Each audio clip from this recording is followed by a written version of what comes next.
Wisp Sports Radio, the voice of women in sport. This is Season 1, Episode 22 of Hockey Talk on Wisp Sports. I'm Shannon Miller, and at Wisp Sports, we believe women in sport deserve equal coverage.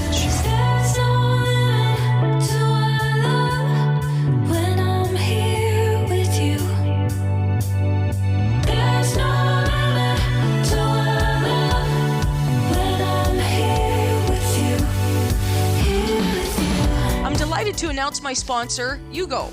Yugo is a company started up by two women who invented a great product that can be valuable to everyone. Let's hear more about Yugo.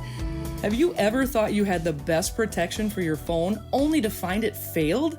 Yugo to the rescue, the only waterproof life jacket for your phone using a dry suit zipper closure. Your phone has full functionality while inside, and best of all, Yugo floats. Use promo code HockeyTalk and check us out at yugowear.com. That is UGOWEAR.com. My guest is the general manager and head coach of the WNBA Minnesota Lynx, Cheryl Reeve. In today's episode, we're going to talk about dreaming big, team culture, accountability, trusting in the process, and what it takes to win. This week's drill of the week, it's going to be a versatile drill, a drill that you could use any day in practice, early in practice, to warm up the skaters as well as the goaltenders, and you could use this drill on game day in the mornings during your game skate. This drill will be posted on my Facebook page at Coach Shannon Miller on Thursday. Thank you for joining me. I'm honored to have my own hockey podcast show on Wisp Sports and to be part of the most popular and influential podcast organization for women in sports globally. Today's podcast is titled, A Winning Mindset. Welcome General Manager and Head Coach of the WNBA Minnesota Lynx, Cheryl Reeve. Coach Reeve has the highest win percentage in WNBA history, has coached the Lynx to 4 league championships. The Lynx won the WNBA title in 2011, 2013, 2015, and 2017. Welcome General Manager and Head Coach, Cheryl Reeve. Thanks, Shannon. Appreciate you having me on. Well, it's going to be fun. It is indeed. Coach to coach, right? Coach to coach. These are my favorite shows, and this is going to be fun. So, Coach Reeve, you were just in you are in the newest Nike commercial, Dream Crazier. I love your part in the commercial. I talked about it on my last podcast show. How did it come about for you to actually be in the commercial, and what does that mean to you? Well, believe it or not, I think that the bulk of the work on the commercial was complete when I received a message from a representative from Nike that said, "Hey, I take a look at this. You're going to be in a commercial. Let us know if you're okay with it." So I said, "Okay," and I thought, well, what the heck role am I going to play in the commercial? And so I began watching the link that was sent, and the beginning of it, I thought, oh wow, this is really cool, and I kept thinking in my head, what role am I going to play in this? and then it got to that part, and I was like, okay, I see the role I'm playing in this. And so I had that initial thought of, of course, appearing in a Nike commercial, that's unbelievable. And I think that's great that they're including the WNBA. And then I thought gosh, do I really want that out there? And then the message around it was so powerful. And I thought, okay, what a great repurposing of that moment in 2012 in the WNBA finals when all heck broke loose in our series with Indiana. And, the reason for that message, I think there were many people mostly women, that understood it, because we've been called a number of things when we've had a heated moment or an emotional moment. And those things are used against women to hold us down. And so I thought it was just terrific for Nike to put us in this light and put, society on blast. And many of the men that shared with me when they watched it, they said, I didn't get it at first. And I was trying to be respectful, but inside I just giggled. And I thought, well, that's the idea of the commercial, is because you don't get it. That, these are things that are said about women. And they said, well, I loved it when this happened. I said, well, you know what, for 48 hours after that occurred, we appeared on CNN, multiple ESPN shows, and it was being debated about what to call it. And so that was obviously the need for the commercial. And I thought, wow, what a powerful message. Let's go ahead and do it. Oh, I love it. I absolutely love it. And Coach Reeve, on my podcast shows, just so you know, I've talked a lot about gender bias and how when women have that focused energy, that intensity, that passion, when we're competitive, we've got drive, of course we get called crazy and angry and all those things. And so my listeners know this conversation all too well. And I love your part in that. Congratulations. So 2012, you're under the microscope for it. Today, you're being celebrated for it. I love it. That's right. Yeah, I do too. And that's why I said it's just tremendous. Nike's really taken the lead on some of these major issues. First it was Colin Kaepernick, and then this huge commercial that aired in the Oscars. It was just incredible. Yeah, exactly. It debuted in the Oscars. That was super cool. So, Coach Reeve, I just recently saw you on CNN. It was great because I knew you were coming up as a guest on my show. So I turned it up when I saw you on there. And it was an interview about not being invited to the White House after winning your last championship. I felt you handled that interview very well. And just so you know, after our team won 5 Division I national championships, each time we were honored at the White House by the President of the United States, and each time we went. And obviously, it's a real honor. So many people listening today may not have seen your interview on CNN. Tell us about that conversation, please. Well, I think this obviously occurred in 2017, so we're a little bit far removed from it. So I was a little surprised when CNN reached out and said, would you do an interview about this? But what had happened was the White House had just honored a 1AA football champion, which had not been honored, I think, since the early 80s. And I'm not against any champion being honored at the White House. It's really more about the pattern of exclusion from the White House in terms of celebrating championships. There's not been a women's team that's made a solo visit to the White House since this current president took office. And so there was a big article, big story written in the Washington Post about this. And I think CNN, just kind of, was taking, a little piggyback on that story and invited me to be on and wanted to talk about it. And, it was pretty simple. What I told them was that, in each of our other championship years in 2011, 13, and 15, we received a call from the president. That's typically what you're accustomed to. Not every sport, I get it, but we were very, very fortunate that President Obama supported the WNBA. He has 2 daughters. He kind of saw the value in that. And so, we would win and our PR teams would set up a call and, so the players that were in town would huddle around and we'd have a quick conversation with the president. He would congratulate us, talk about the championship series. That was the really cool thing about him is he actually watched it. So he knew the journey of the championship and then he would invite us for the visit. And we always, obviously we always accepted the invitation and found time within our season because it would happen, the following summer. And it was all, he was always so gracious and so knowledgeable and so supportive of women in sport. So it was a really tremendous experience for us. Absolutely. And I'm so glad that CNN was shining the light on it, even if they were piggybacking off another media article, because it is a conversation that needs to be had. I was happy and appreciative that they had you on there. And I thought you did a really good job. So thank you for that. Well, I appreciate that, Shannon. So also, Coach Reeve, you just returned from watching some conference basketball tournaments. Share with us where you were, who you were watching, and a little bit about your trip, if you would. Yeah, I was down in Greenville, South Carolina for the SEC championship. And so our staff, we split up and, we cover different conference tournaments. Mine was the SEC. And, SEC is just tremendous basketball. Most of the tournaments that we go to these days, basketball has come such a long way, in terms of the development. And so I was down at the SEC where Mississippi State, South Carolina were the top 2 seeds. And, for those 2 days that I was there, you watched 8 basketball games. That's something that, that's a challenge. You got to be really ready for that. And so it was, it's fun time of year to watch upsets. And Arkansas was the team in the SEC that was pulling upsets, knocked off South Carolina, who was essentially playing at home, had a tremendous crowd there.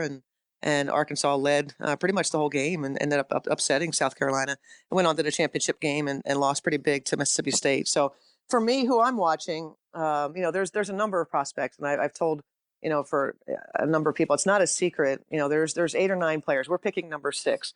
And so I listed 8 or 9 players and said, we're going to be taking one of these players. The SEC has Mississippi State, who has Tierra McCown, who's a 6'8" center that will be one of the top prospects in our draft. Anriel Howard is a player who transferred from A&M to Mississippi State and is a big reason why they've continued to be successful and won their first SEC championship. So Anriel Howard was another player we were evaluating. I would not put her among the top 8 or 9 that we will be selecting from, but we also have picks 16, 18, and 20, where we think that if she's still available in that area, she might be a value pick. Let's see who else. South Carolina has a prospect, and there's also some young prospects in South Carolina. So, gosh, who else did I watch? Tennessee. Tennessee won their first game, which was really important to their NCAA tournament hopes. They have a senior prospect. Yeah. So that will be something that will be difficult decision for the committee, I think, to leave out, Tennessee, who historically obviously has been, in every NCAA tournament. So, but you've got to win, and you've got to have the resume. And I'm not saying that they do or they don't, but it's going to be a tough decision for the committee. Just the the nostalgia of of Tennessee. So, I can't say that that these were the SEC has the top prospects, but for us it was really valuable just to kind of complete our evaluation because of the number of picks that we have. And it was my day. Greenville's a great city. I was anxious to get away from the snowy times we're having and cold times we're having here in Minnesota. So I picked the South. So I said, let me go south. And so, it was actually it was chilly there. It was in the 40s and 50s and rainy. So it wasn't necessarily what I was seeking. Not that I would have a lot of time because, you wake up and, kind of get your notes together for the day, and first game's at noon. And, following that's the second game. There's about an hour break, and we start again at 6, and, finishing with a game that started, usually after 8 o'clock. So, and then you wake up and do it all again the next day. So, I typically like to eat, Shannon, in whatever town I go to. That's one of my favorite things to do, is to know what the locals are doing. And so I only was able to find a small Caribbean joint on one of the breaks, and I'm glad I was able to do that.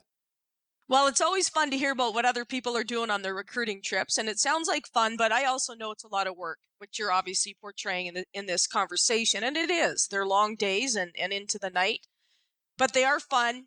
There's some camaraderie involved, and you're getting to watch some of the best players in the game, so that's pretty awesome that you shared that with us. Now, Coach Reeve, I just want you to know this. So you mentioned, Minnesota cold right now, and as you know, I lived in Minnesota for 16 years, and then you went south, so it was a lot warmer where you went. But I want you to know this. In my next lifetime, when I come back, I want to be a basketball coach and not a hockey coach. Is it a little bit warmer? Yeah, I used to laugh all the time because I lived in Duluth, and of course it was very cold. And then I would go to the hockey rink, and my office was in a hockey rink. And then, of course, when I went to run practice and for games, I'm in a hockey rink. And I used to think all the time, why didn't I play basketball? Why didn't I coach basketball? So that's what I want to do in my next life. Well, I moved to Minnesota, as you know, and I've lived here. I'm going on 10 years.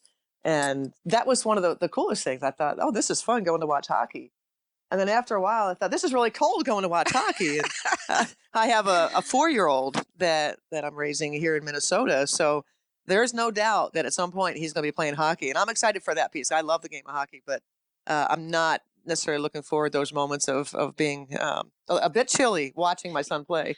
Yeah, you'll become an avid hockey or an avid hot chocolate drinker or coffee at these hockey games or practices. Yeah. That's right. So Coach Reeve, obviously, as one of the winningest coaches in the WNBA, someone you're seen as a leader in women's sports. You're just seen as a leader, period, in the United States and in women's sports globally. March is Women's History Month. International Women's Day was just Friday. What does that mean to you? Gosh, it means so much. I think about my path, and I know, Shannon, you could probably do this as well.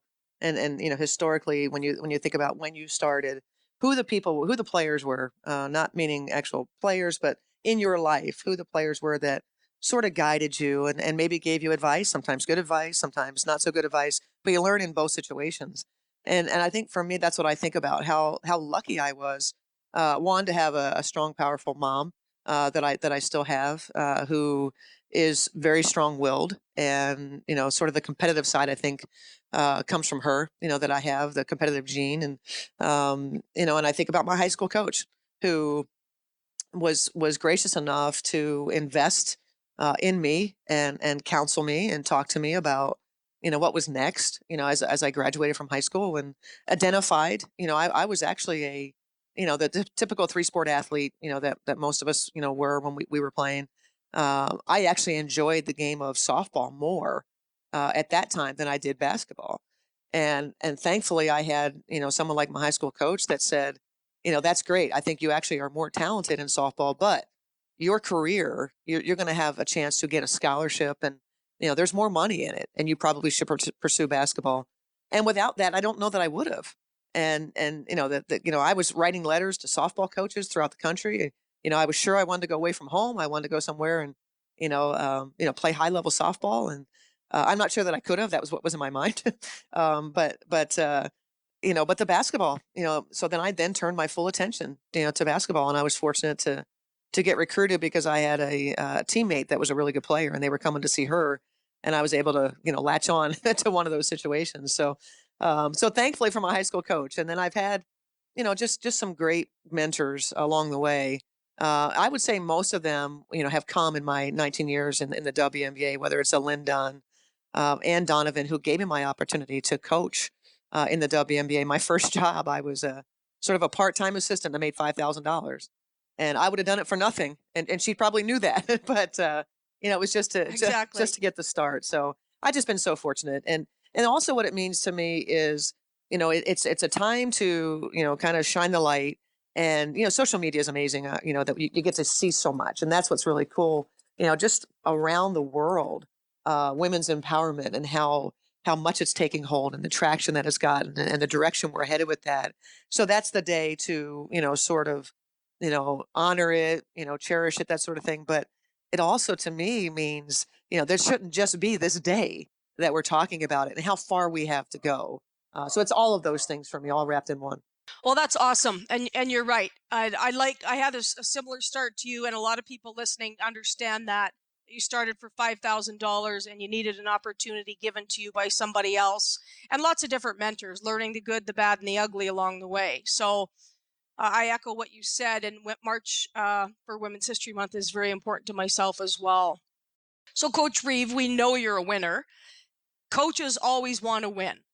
So share a little bit about yourself with us. Tell us what you're like as a coach. I don't know what I'm like as a coach. I don't know. I don't get to see me. But I think that I would say the traits are, I'm very attention to detail oriented. That would probably be the highest sort of demand that I place on those around me, whether it's staff or whether it's players.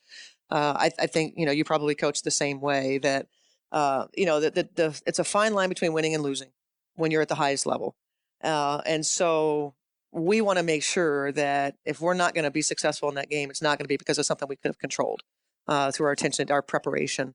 And so that's probably the number one thing that I would say that would be a takeaway for identifying who I am as a coach. And I think that the demanding, holding accountable, I think that's probably one of the most valuable things we can do as coaches with our players. The players don't necessarily know that or agree with that, but it is exactly what takes teams, to their highest possible abilities. And great players want to be held accountable. That's what I have found. That they would be disappointed in me if I wasn't the one that was, holding Maya Moore to a higher level. And people think, well, Maya Moore is so amazing as it is, but Maya Moore wants to be, better and better and better. And if I'm not the one there pushing her, I think she would be very disappointed in that. So it's a difficult thing to hold people accountable, because sometimes you're telling them things they don't want to hear. To go a little harder, to do a little better, that's challenging. And I think that, the way that coaches that can get our teams to do these things, because some people say, well, you're just talented, that's why you win. And I'm not telling you that you have to win with talent, right? Not many teams are untalented that win. So, Exactly. that's what it's about, is the talent. It's to me, it's about assembling a group. And you know this from identifying, prospects to play for you. They've got to have certain characteristics. And my favorite characteristic is not something that they do on the court. It's who they are as a person and their selfless nature. If you aren't selfless, if you aren't willing to do, for the good of the team, we're probably not going to select you. And Yes. anybody that has that reputation, it would be it would go against what I commit to our captains, which is I'll never bring in somebody that isn't about the team. So they don't have to worry about that piece, the culture piece. It's really valuable, when we're selecting, and that's not just in the draft. It's also in free agency. That you have to be mindful of those things, and sometimes you're challenged with that. Sometimes you're challenged with, okay, this player is pretty darn good, and we really need that right now. But maybe they're a knucklehead, and you have to make that difficult decision that at the end of the day, you're going to be more successful. You might not be as talented as you could have been, but you're going to be more successful if you have a collection of people that are selfless and don't care who gets the credit. And that's exactly what we've had. That's why we've been successful. And I think the relationship part of it, I really value who our players are, what they're about, what makes them tick. And I think it gives you that chance to, when you have a relationship off the floor. And what that means to me is not that I hang out with the players. It's more that there's conversations that are not pertaining to basketball. Because I want to know who they are. I want to know about their families. I want to know about some of their trials and tribulations, as a person to that point. Where do they want to go? How can I help each player get to where they want to go? It could be goals on the court, could be, things that they find near and dear to them that they want to promote and be involved in. And I just want to support them in that way. And I think because of that, you're able to have your moments on the court where, to the outside, it might look, like an adverse situation that players, you're challenging them during the moments of the game. Players are okay with that if they know that you care about them. And, you know that from your years of success. And, championship teams have something special. And you know it during the journey. You know it. You know the feel. And, obviously the talent is there. There's a connection. I'm big on that as well. Making sure that players are connecting with each other. And what does that mean? We say there's all types of contact that I want our players to have. It's eye contact. It's physical contact, right? It's that I just know what you need right now because I'm giving of myself. And we tell our players that at any point in time, if they are thinking of themselves, they're doing our team a disservice. I want them to always think about each other. And you know that. Yep. You've had far more success than I've had. And so that those teams are special when they have those sorts of intangibles. Oh, absolutely. I agree with everything you said. And I always try to get my team in a rhythm. And like you said, when you've got it, when you don't. And you can tell if you're fractured and you're trying to keep the pieces together, or you just find your stride and away you go. And it's awesome. Absolutely. So, Coach Reeve, there's a big difference between a winning mindset and any other kind of mindset for an athlete or a coach. So what does excellence mean to you? And how do you coach excellence? Well, I think I touched on a little bit of it. Excellence to me is that when you're, each day that you come together, whether it's the coaches, whether it's the trainer, the players, everyone that's associated, our PR contact, everyone that's associated with our travel party, that's in this every day. Excellence to me is each player on their own is coming to give you their very best. And that's utopia as a coach, right? When we're all got that moment of, I'm coming to give you my best. I don't care about anything else. I tune everything else out. It's all about us right here and what we're doing, whether it's that particular drill in that moment, whether it's, execution part of a game, when we come into timeouts. I love it when the players have resolved the issues before I get to the timeout and we can talk about what lies ahead as opposed to, what was happening before. Those are my best teams, the ones that in a timeout that they've already worked through it all. And I come in and say, you got it? Yep. Everything's good. Okay. All right. Here's what's next. And those are, those are the teams that had that excellence way about them, the leadership. I think excellence is when players hold each other accountable and a coach doesn't have to. Again, these are utopia moments. These don't happen all the time. But I have, I have had those teams, and I know that you have as well, that you just, that you revel in and I'm a believer in multiple captains and leadership. I only have 12 players on a team maximum, sometimes only 11, but I still have 4 captains. Love it. Because I just think there's strength in, I said it was my management team. And I could go to them when things were not maybe either, not going well on the court or whatever the issue. I'd go to them. We talk about things, and I tell them every time when we parted, I said, we go as you go. And so that was the strength of our team. It didn't matter what this young rookie come in, maybe wasn't playing. It didn't matter. And I told him it wasn't about them not making, the right play. It's about what you guys are doing, because no matter what, when that crew performed at a high level and were excellent, we were very successful. And so to me, those are the excellence is the drive, the drive to be the best, and what you're willing to do, to achieve that excellence. That's when you have really, really special athletes, when those are the things that they come in by themselves and want to do those things. And then naturally, you're going to have some players that aren't going to always have that drive, because not all players are excellent, right? And so how do you get those players to push towards their excellence? Because excellence for them could be very different than excellence for a Simone Augustus Mime or Lindsay Whalen. It's also knowing that, as a coach, that it's not the same for everybody. So, that's what I would say my definition of excellence is. No, I love it. I love it. And yeah, like you said, you're very fortunate when you get those players that take care of problems themselves, and you hope for that within your leadership group. I love that you have 4 captains out of a group of 12.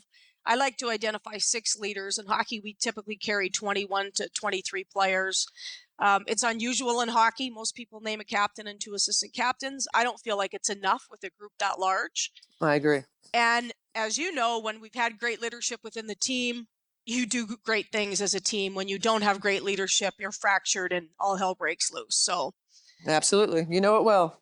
Yes. So, Coach Reeve, I believe that winning is a process.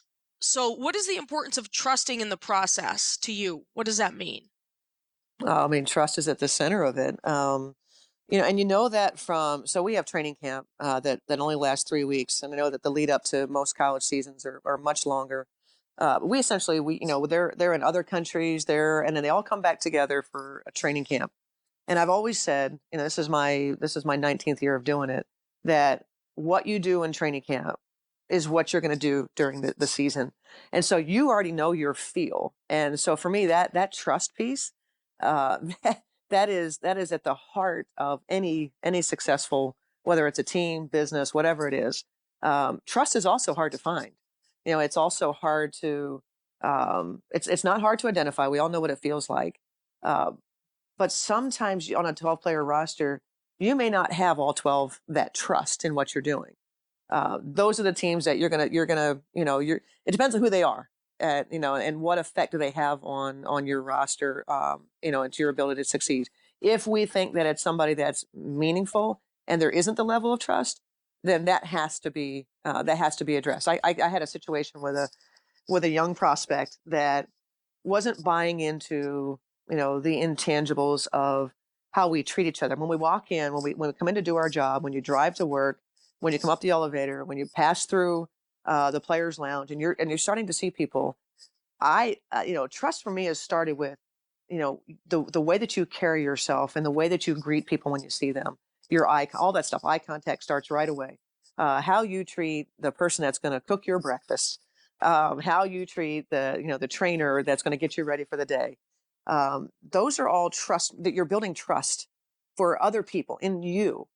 And so we had a player that didn't necessarily buy into all of that stuff. And we were on the verge of cutting her. And so we brought her in and said, hey, this is a problem.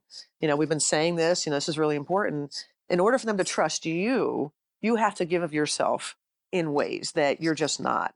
And her response to me was, I don't have to love my teammates. I don't have to, love. And I said, we completely disagree in that. That's at the core of what we do. You have to love every teammate. I didn't say you have to agree with everything that they do, but love to me means I will do anything for you. And that's where trust, in your behavior, that's where trust is formed. How do you give of yourself in a drill? Are you on an island? Are you only thinking about what you're doing and whether coach thinks that you're doing the right thing? What about your teammates? What do they think of you? And to me, that's the ultimate. It's not about what I think of you. It's about what your teammates think of you. And that's where that core, whether it's my four captains holding each other accountable because you love each other, and also receiving information when maybe you're not having that day. I need to be able to trust as a captain that my other captains are going to see things in me that maybe I'm not giving what I need to be giving. And they can say to me, and they have the confidence that they can say to me, hey, pick it up. You got to be able to get out there and deny that wing better. Coach says we got to take away this pass. You're not doing it. You got to give us more. That's all rooted in trust. Because when you walk out of there, you got to know that if you said something difficult, that it's not going to be carried around. It's not going to be carried to the next day, to the next game. Exactly. And that's our challenge, I think, is that it is difficult to hold one another. Coaches, it's your job, right? And people expect that. But as captains, that to me is the most crucial role, is the willingness to hold your teammates accountable. And that doesn't mean that it has to be nasty. Everyone has their way of communicating. But the willingness to do that, and then having teammates, because there is a core level of trust, that to receive the information and that you say, okay, good, you're right. I got to do better. And those are the teams that, that I think that are rooted in trust, and without trust, you're not going to achieve a high level of success. It's just not going to happen. No, exactly. So here we are as coaches, we're coaching to win, and we're trying to get our athletes to buy into the process and trust in the process. But along the way, we all experience this. Disgruntled players that are not happy about the amount of playing time that they're getting or the role that they're playing. So I've experienced that. Every coach listening has experienced that. How do you deal with that? And you experience it every year. It's just a matter of, what the situation is. Maybe one year they had a bigger role, and then, maybe through free agency or the draft, things change. Maybe they're not performing as well, and you have to make difficult decisions. And I think that the disgruntled nature of it, as a coach, you need to expect it in every season. You're not going to have a season where someone, even in your championship seasons, someone is disappointed in their role. And I go back to, I think, the selection process. I think that you have to make sure that the root of who the person is a good person, a good, rational, reasonable person. Without that, you're not going to be able to succeed in the disgruntled player management. So I think that speaks to that. You've got to make sure that the root of who they are, if you take them out of this difficult situation, that they are, have made solid decisions through their life. And I think for us, well said. because I think without that, you're not going to, it's just going to be a big time challenge. You're going nowhere. You're going nowhere. And so I think that, again, every year we've had players that were, quote, disgruntled. For me, I think what's really important is when I can go back and I can say, you know what, that player really handled themselves well. I know they were disappointed they didn't play as much, or they were playing in the beginning of the season and then something changes and then they're not playing as much.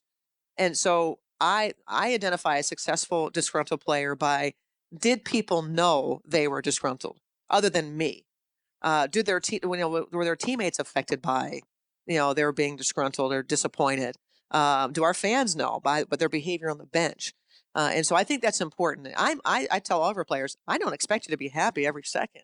I haven't made every right decision, but sometimes I have to make a decision that's away from you. You may not agree with it, but how you handle it is vital, to our team. And so I have to say there's probably only been one time that a player was continually, this is a rookie, continually upset with playing time and kind of, now mind you, these are players that were playing against or playing behind a 34-minute Lindsay Whalen, 34-minute Simone Augustus, 35-minute Maya Moore, Rebecca Brunson, 30. I was playing, in our championship prime. There weren't many minutes to go around. And so I think that, and players, when they come out of college, and when they're the best player in college, when you're the all-time leading scorer, all those things. Oh, yeah. That's all great, but that doesn't mean anything, to that next level. And kind of, teaching them, and I think communication is at the root of any successful navigation, of unhappy, whether it's employees or players, that I have to make sure that I'm acknowledging that player. I'm trying to find maybe, I probably can get them in right here just to kind of give them a little bit of a boost and just recognizing where they are. But we had one time where, this throughout the entire season, during wins, pouting and just sucking the life out of you. And we just don't have time for that. And, as we said, you have a chance to be an energy giver or an energy taker. And this particular player was an energy taker. And we got rid of him. And, it's just, I don't care how good. And we gave him away for nothing. It didn't matter to us. It was addition by subtraction. So, those are hard things, but yeah, I mean, they're necessary, to be successful. Yeah. So one thing that's a little bit different between hockey and basketball. So in basketball, your players are out on the court. They do come to the bench a little bit. Your best players don't come to the bench that much during a game. So the kids that aren't playing are on the bench. The women that aren't playing are on the bench for an extended period of time. In hockey, they're going out and playing about a 30 or 40-second shift, and they come back to the bench where there are a lot of players standing on the bench that aren't playing. And they come back for about, 90 seconds, and then they go back out. And so in hockey, we call it, you can either be the black hole where you're just sucking and draining the energy out of the players that come back to the bench to catch their breath before they go back out again, or you could be a spark plug. That's right. And be that outer spark. And it's so valuable and it's so important for us to become a team and for us to win in hockey. And I'll tell you, that's the toughest thing that I've had to teach in all the years that I've been coaching. So it's always good to hear from other coaches. Yeah, and it's true. I would say that most coaches would say that. That's the most difficult thing, is because you want it to where everyone's happy, and the experience is enjoyable, in every angle. And this to me includes support staff. I don't want a support staff member that's sucking the life out of us. But we just think it's valuable everywhere. It's not, not just the players, and our players know that we're holding everyone accountable to a higher level. Not just, in working on their game, the basketball details, but, who they are as a teammate. And we establish that up front, that, we establish that when we're prospecting, when we're interviewing draft prospects, or we're, talking to free agents. When you're talking to free agents, you're talking about someone that's already probably built a part of their resume. And so if they have a reputation of certain things, we're probably not touching them. And that's what our captains know, is that, they can feel very, very confident that the type of people they're not going to manage those things. Captains don't have to manage, disgruntled players. We just try not to bring in that type of person. And we're not always successful. And sometimes here's the hardest thing for athletes. Their support systems, right? As you know, it could be parents. It could be former coaches, that maybe are doing them a disservice, that they're telling them maybe they're better than what they are. Or there's not being given reality to the situation. Maybe you're playing behind a really good player and it has nothing to do with you. You're gonna have to wait your time. Well, that's all part of this. And you got to, put on your big girl pants and accept it. And you have to keep working. That's the other thing for me, is in handling, are you going to work out less? Or are you going to work out more to try to change the situation? I always tell players, you don't have to be happy. I'm not saying you have to be happy with your playing time. You don't always have to be happy with your role, but how you handle it. Exactly. Just like anything in life. And that's hopefully what we're teaching them is, okay, maybe it's not, but how about when you're not playing basketball anymore and you're in a corporate world perhaps, and the decision wasn't made in your favor. What are you going to do? You're going to pout? Are you going to be that one that you walk by your office and you just go, oh my God, you just sucked the life out of me? So it's a lifelong lesson. Absolutely it is. You're not going to have your parents call when you're out in the corporate world and complain that you're not getting playing time. I mean, well, some might. Oh, they might, but that just drives me nuts. Anyway. And I put that on the parents. I I know I'm sidetracking here a little bit, but this is the thing that my parents did. And I don't, it was a different time. It was in the 80s. And I think, we all think that, it was a better time then than it is now. But yeah. But I think I remember, we had on my LaSalle team, we had some parents that were sort of, I don't want to say over-involved, but maybe, influence, their kids' playing time. And I remember my parents, when I was upset, I wasn't doing what I was supposed to be doing, but I didn't see it that way. Maybe the coach was hard on me or whatever. And I remember this was back in the day when we had dorms that had payphones down the end of the hall. I remember, and it was a shared thing. You had to wait in line until your turn. And so I'd walk out of my dorm and walk down, ring up my parents. And, I would always want to talk to my dad about my situation. And both of them, both my mom and my dad, never said to me, fine, come home, let's just transfer, let's go somewhere else, which is what they say now. That's what they say now, right? Oh, yeah. One little problem, let's Yeah. run. Let's Yeah. do something else. It's got to be better somewhere else. Oh, run for the hills. Yeah. Yeah. And so my dad always said, and I'm so thankful for this. I didn't understand at the time. I was actually mad at him at the time when he would say to me, Cheryl, obviously you're not doing something right. Go figure out what it is that he needs you to do and go do it.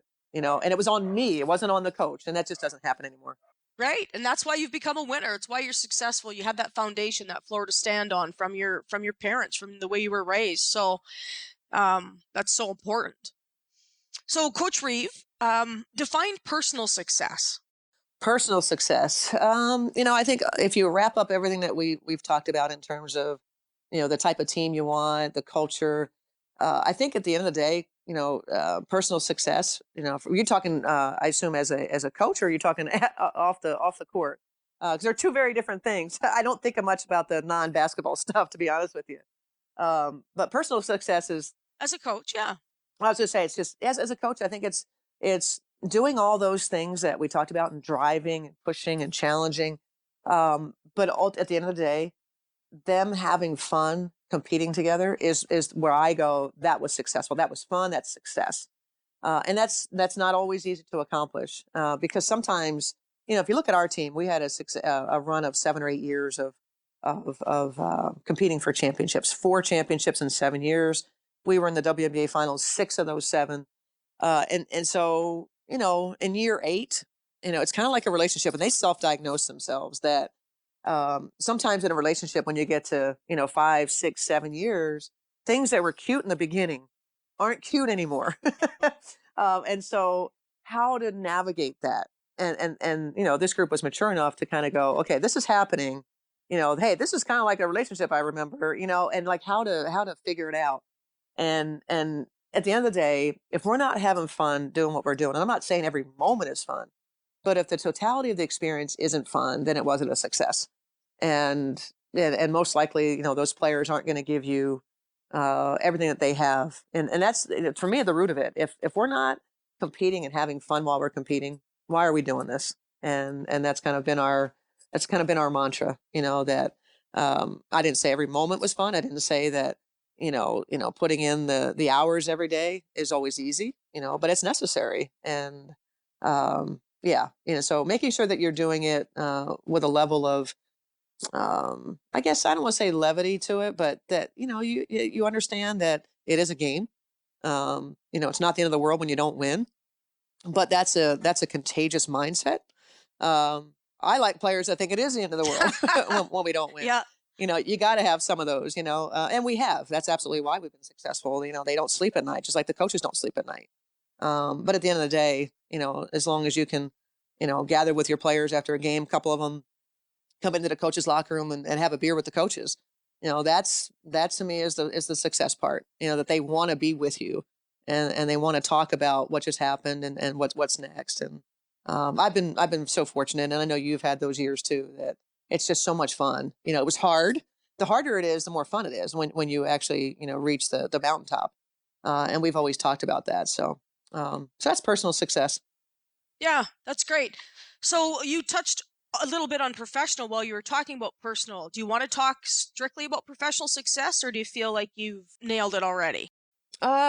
Professional success? Yeah, I think that's probably encompasses most of it. I think the other part that we didn't talk about is staff.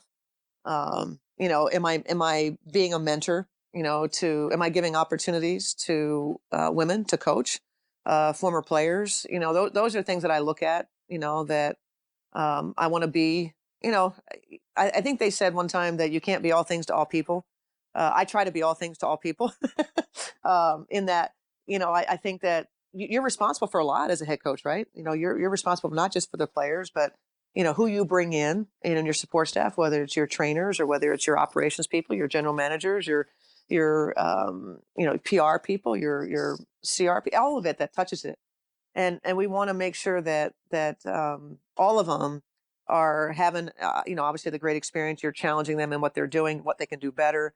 and then to see them go on to something else that we were able to, to do for them in their experience to achieve something else. And I think for a staff, that's absolutely when you have an assistant coach turn head coach, that's one of the ultimate success stories. And that's no different. I think you probably have had it for, the number of years that you coach, that you see that. And now you want them to do well, except against you. That's the ultimate. You can't let your assistant coach come back and win. No, you can't. And we have that the first game of our season this year. James Wade, who was an assistant for 2 years, we were able to, get him the Chicago job. And so we open with Chicago. So that's going to have a little extra to it. Oh, yeah. Well, that'll be fun. That'll be great. It will be. Well, now that we've had you as a guest on this show and we've gotten to see a little bit about, how you think, what makes you tick, I'm really excited to watch you and your team this season. Talk a little bit about your team in the upcoming season. Yeah, we're a team that's going through a little bit of change as we've gotten a little older. We've seen retirement with Lindsay Whalen. What happens naturally to an athlete, north of 30, production starts to change a little bit. So we're kind of navigating that with this particular team. We've brought in some new faces. We're going to have a new starting point guard for the first time in my tenure here at Minnesota, with Danielle Robinson taking over the reins. So I'm excited about. I'm not going to say I'm excited about the retirement of Lindsay Whalen, but it's more. No one in their right mind would be excited about that. No. And I don't know the equivalent in hockey, but it's point guard, quarterback. What would be the equivalent in hockey? Goaltender. Goaltender's the most important player on the ice. Yep. Okay, so when you have everything in that player, that's Lindsay Whalen. She the personality, the leader, the knowing when to take over a game, and we knew each other so well. I knew what was next for her. She knew what was next for me, and so now there's this sort of newness to the point guard, who was a very good point guard in San Antonio in her early years, was derailed a little bit by injuries, and now we're kind of getting her back to, I think, this next stage of her career. We're kind of looking at it in the next 3 to 5 years of her career. What do we want to do? She's been amazing in terms of her work ethic and being open to how we do things, and kind of going, okay, I was taught this, but I like what we're doing over here, and so the success of our team is going to be largely dependent upon her ability to kind of give us offensively what Lindsay gave us, because Danielle defensively is going to be really good for us. It'll be sort of a nice change of pace. We can get some ball pressure, to dictate action at the point of the offense. But, can she lead us offensively? Can she know who needs to have the ball when, how to get it to them, be on time, on target, all the things that Lindsay just did effortlessly. And can Danielle be those things? Maya Moore is not going to be playing for us this season, so we've got to figure out how to, kind of spread around the things that she did. And I also think the intangibles, Maya was the consummate teammate that understood body language mattered, and the way that she gave of herself. And so we replaced, I almost say replaced, in her place, we signed Karima Christmas Kelly, who was a free agent that played in Dallas. She is known for who she is as a person. And so that was incredibly valuable to us, who she is as a teammate. She's obviously a good player. And so, we have some new pieces, but we have some of our mainstays. Sylvia Fowles, the best center in the world, who gets better every time she plays. She'll be back, and she'll be, obviously heavily featured in the offense and defensively. Syl's always a candidate for Defensive Player of the Year. And then Simone Augustus, who has been historically, the face of the franchise, that we want, at the end of her career, to be just like the end of Lindsay Whalen's career, in that, being able to play at a high level on championship teams all the way through your career. And that's something that Simone is working really hard to kind of fend off father time, if you will, because that's, what happens to hockey players when they get to the end of their career? What becomes the skill that is more difficult for them to accomplish? Is it speed? It's speed. Yeah. So being able to get to the puck, being able to get to where you got to be. Yeah, winning foot races, because you have to get possession. It's like a loose basketball out in the court, right? You got to get there first to have possession. Yep. So in hockey, the puck is loose a lot. We don't constantly pass it from one to the other and have control. It's constantly loose, and there's always foot races, and so speed is really vital. Yeah. That's something that always bothered me in hockey, the number of turnovers. I'm like, just hang on to it. Don't give it back to them. Let's do more. I know, it's so Cut different. control. So different. Yeah, it's so different than basketball. You're right. But yeah, so we're a team that that's going through some change, but we're looking at it as change isn't always, people don't like change, right? That's a difficult thing. But I'm sort of looking forward to the newness of the group. We're gonna have a chance for the first time in years to do offensively some different sets, different things that honestly the other group was opposed to. We had done it for a certain way for so long. That's what they wanted to do. And they didn't necessarily, they weren't necessarily about, adding new things. So there's a little bit of opportunity now we're going to have to do things differently because of the skill sets of some of the players are different than what we've known. So as a coach, I've spent most of the off season, just in the playbook, I'm sure it's the same in hockey. The playbook is really, really broad, but what you actually do is very narrow. And so I've got this broad playbook of always steal things from other teams, NBA teams, whatever. And so I go, okay, that would fit our group. And so we've got this, this large kind of menu of things that you can pull from. And so I'm sort of anxious to kind of see what's going to work with this group. But I'm really, really excited about training camp in that, as I've said before, what you do in training camp. And so I think this group is really going to be eager to, sort of prove people wrong. This is not going to be a year that the Minnesota Lynx are going to be picked to win the championship. And as a matter of fact, there's probably, a fair amount of people that are going to say that we're going to have a hard time making the playoffs. And so that's going to challenge us. And I can guarantee you we're going to make the playoffs. If we're healthy and everybody, I can guarantee you that this is not going to be a team that's not going to be successful. Love it. So you heard it here, right? Yeah, I love it. Great attitude. Well, we got too many good people that are all about the team that want to win. That it will be hard for us not to be successful. Well, that's great. Well, Coach Reeve, I'd like to thank you for being a guest today on the show and for sharing some nuggets of success, nuggets of your winning mindset, and nuggets of yourself with us. And now that you've been a guest, we're really going to be dialed in on your upcoming season, and we're going to be cheering for you. So best of luck, and thanks again. Well, I appreciate really the opportunity to come on and to be a part of the WISP Sports podcast network. Really great what we're doing for women's sports. We need more of it. So appreciate what you're doing. And I appreciate the chance to be a part of Coaching Royalty today in talking with you. And I have a podcast as well. And I'm going to be inviting you to join us. And so you can share some nuggets of your success. Oh, thank you so much. I would love that. Thank you. Thank you, Coach Reeve, and good luck. Thank you very much. Conversations from the world of women's sports. This is WISP Sports Radio. Thank you for listening, and thanks again to our sponsor, Yugo. Please visit them at yugoware.com. Follow and comment on social media. Twitter is at WISP Sports. My Twitter is at Miller12Shannon. My Facebook and Instagram is at Coach Shannon Miller. My website is CoachShannonMiller.com. You can find links in the show notes for this episode at wisports.com and find more coverage of women's sport. Thank you for listening and supporting women in sport everywhere.